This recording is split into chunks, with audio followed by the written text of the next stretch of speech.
Alongside Brent Hubbs, I'm Austin Price for the Volquest Stock Report on this Kentucky week. Stock up for you this week, Brent. I'm going to continue to roll with the hot hand, Deshaun Bishop. I mean, he just continues to play well. Since the start of the fourth quarter against Mississippi State, 317 yards and 4 touchdowns on 34 carries. Over that span, he's averaging 9 yards, over 9 yards a carry in that stretch. So you look at the fourth quarter at State and the overtime play, and since then he has been on an absolute heater. Maybe more than 14 carries for Deshaun Bishop with the way he's playing right now. And that's not a knock on Star Thomas, who was better this past week, and Peyton Lewis, who's done good things. I just think Bishop's that much better right now. Quick math lesson, Hubbs. How many feet every time he touches the ball is he getting? I don't know. What is that? 27. There we go. Boom.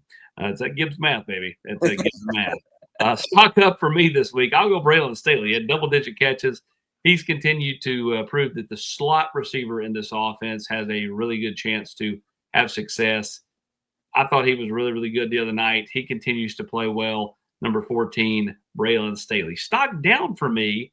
I'm going to go clock management. I thought at the end of the first half, they let too much time roll off the clock before the ill-fated pick six.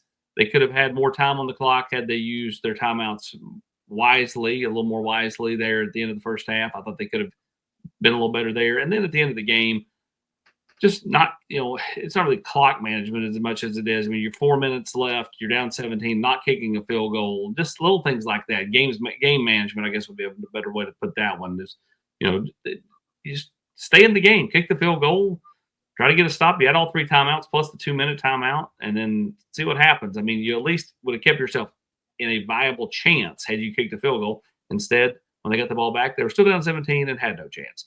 Stock down for you. To me, it's just the undisciplined mistakes or the unforced errors, self-inflicted wounds, whatever adjective we're going to use for it that this week or in this particular content item. But Tennessee's they're just hurting themselves too much. Penalties. When you look at the number of penalties that they've had in SEC games, I mean, they've had double-digit penalties in 3 of their 4 SEC games. It's the snap issue that you had.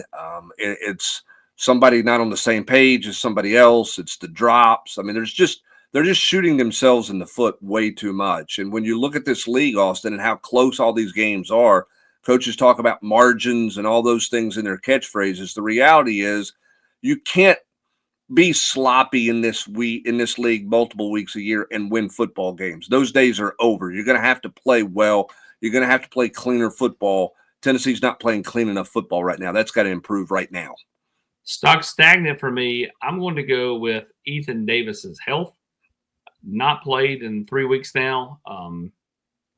Continues to not be able to get his strength levels up enough, dating back to when he got the stinger to be able to play. I think that's a blow. Is he back this week? There was a lot of optimism last week, and then he didn't make the trip to Alabama. So the question is when does he return to help the tight end room? And I would tell you when he comes back, the tight end room looks a little bit different because Jack Van Dorslayer's played. And even Deshaun Brain played the other night and had a catch or 2 against Alabama with a couple of targets. So Ethan Davis's health is stock stagnant for me. What's stock stagnant for you? To me, it's this newfound offensive line rotation. And what does that mean? Tennessee had 3 sacks gave up 3 sacks in the first half. Was that because of the rotation in any way and moving guys around? I don't know. That's why it's stock stagnant for me.